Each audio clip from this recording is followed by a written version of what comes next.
Hello and welcome. We are looking at Wilderness. This is a very early access game. I'm just going to have footage play as I talk about it. It's meant to be a pleasant walking simulator where you can just walk around and enjoy your time looking at things, and there's a photo mode which is nice. It needs work, but that's why it's in early access. I have notes and I hope that they're helpful. First and foremost is the UI. I'm playing on mouse and keyboard and it's hard to navigate. When I bring up the selection wheel, the camera keeps moving around as I try to select things. And the camera moves even when I'm in menus. The perfect example is when I'm sailing here. And there's a button on the side of the screen that shoots off fireworks, but when I move the mouse cursor to press it, it also moves the whole camera with it, which is not great. I don't think that's anything too egregious, but it is worth pointing out, and it can easily be fixed, I think. You can change into different animals here, and there's quite a selection, and you can see what I mean when I say the camera moves around in the menu, like it was doing there. That's kind of annoying.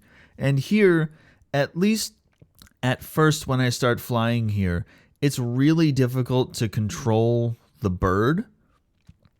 Eventually I do kind of get it, but it seems like it's really sensitive. And you can pause in the middle of the air like I am now, but I can't move the camera around to look at anything.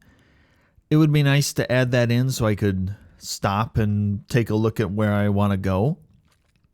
But the game does look nice here. I think this is pretty nice looking. And the environments are nice to walk around in. There's lots of color. There's a pretty good amount of variety in the topography of the land and that kind of stuff. You can change the weather if you want to. You can have there be a lot of wind. You can have rain. You can have thunder. You can have it be sunny all the time if you want to. So you can customize this to be the way that you want it to be. These flowers are really nice. I like all these colors here. But it's very customizable how you want the world to be. So if you look at the world map, the position of the biomes always remains the same. On every seed I've generated, it's always the same. And I think how the randomness generator works is that generator changes how the different biomes look, but they'll always be in the same place on the map. It's just that they won't always have the same hills in the same areas, the same forests in the same areas, the same cliffs, and everything like that. I think that's how the random generator works. I explored underground for a while, which I thought was interesting, although I thought I was recording at the time. Something happened with the footage and it didn't record for some reason. But I was underground and it was a whole series of rooms that had, not all of them, but some of them had traps, flaming traps, spikes, spinning platforms, that kind of stuff. Then there were these stone tablets. There were 3 of them, each with a different symbol on them. And when I touched them, there was a UI display showing that I had collected that one. And once I got all 3, I got to this final door where I was treated to a room that had a live dragon in it. The dragon didn't do much. It just kind of sat there and it would get up and look at me, but I could walk over to it and jump on it, and it was cool. It was a nice to see that because I had been seeing statues of dragons. That seems to be a common thing in this game. There are lots of statues of dragons, so it was nice to see a live one. So I thought that was cool and a nice reward for exploring. I did get lost for a while because it was confusing. It was kind of maze-like in the layout. And at one point I wanted to give up and try to trace my way back towards the entrance. And I don't think I would have been able to do it. I tried to, but I was getting stuck.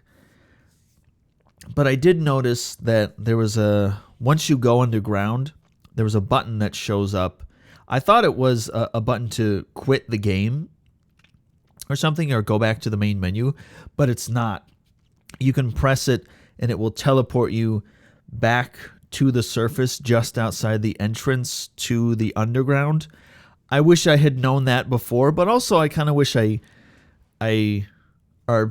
I'm kind of happy that I didn't know that before, because I did get to see the live dragon, and if I had teleported out, I wouldn't have been able to see it. But there is a button there in case you get lost and you just want to leave, you can get out. Okay, so I've spawned in on this world. It's world 31. It's a 3x3 world because I wanted to see what the smaller worlds were like. And I came in underwater here, and I'm stuck. I'm stuck in the water. I don't know how to swim up. I thought maybe pressing W and then angling the camera up would make me swim up, but I don't. I just stay at the bottom.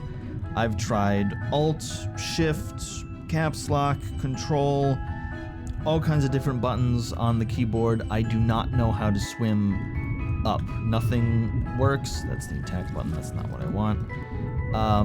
And I'm just kind of stuck here. There is a ship over here that I'm making my way towards, hoping that I can get on it and sail out of here. But this is not great to be stuck underwater. I also don't think, well, if they add the ability to, they figure out how to allow me to swim up, I'd be okay with spawning in the water, but I'm just out in the middle of the ocean. I actually don't even think I can get to the ship. I think you have to get on to the ship. You can't man the ship from down here. No, I don't think I can. I think I'm just stuck in the water. I can't do anything.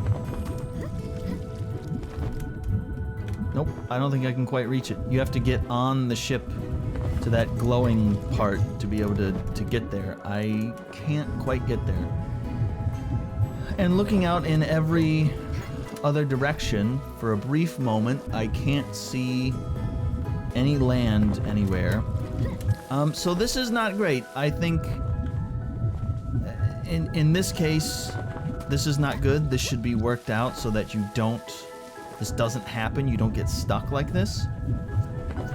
I'm not trying to, be too mean to the game or anything like that. It just came out in early access, but this is not great. I'm not going to keep going on here because, like I said, the game is in early access. And before we finish this video, I want to tell you, I recommend that you wishlist this game. If this is the kind of thing that interests you, you want a nice walking simulator with nice environments, you don't need to worry about fighting enemies, you don't need to be stressed out or anything like that, wishlist this game. Keep an eye on it. I'm going to keep an eye on it. You can expect more videos from me about this game. Having said that, recommending this game, which I do, I think it's important to talk about problems that this game has right now and things that can be worked on. Like you're seeing here, I spawned into this world underneath. There must be water underneath the whole map. So I spawned in the water, and now I'm having to swim over towards where the terrain is. And thankfully, I was able to just pop right out onto the terrain. But I think it's important to show this kind of stuff. And hopefully, if the developer sees this, hi, I like your game, and I hope that this kind of footage helps you so you can see exactly what is going on. And that's the whole point, is to talk about this and then also show your work. And that's what I'm doing. I'm showing my work. So that's what I have for you right now about Wilderless. I'm not going to make this an exhaustive video listing all the different things that are going on in the game and everything like that. But I mean, you can have a look at this. This is beautiful. This looks nice. Well, you're looking at the map right now, but when you get in here, it looks nice. It's lush. There's lots of flowers. There's lots of bushes. There's all kinds of, Yeah, it's nice. There's a pirate ship, which is cool. And oh man, the price is right for this game. It's $4.99 USD. The price is right. If you want to get into this early, and you may not want to, you may not want to be a part of the development, not team, but help develop the game, giving feedback and that kind of stuff, and that's fine. Like I recommended just a minute ago, wishlist the game. Keep an eye on it. I'm going to keep an eye on it. You can expect more videos about this game in the future. And right now, I like what I see. Despite the problems, I like what I see. There's a lot of potential here. This could be a really special game, and I hope that it is. And that's why I'm going to keep an eye on it. Thank you for watching. I will see you next time.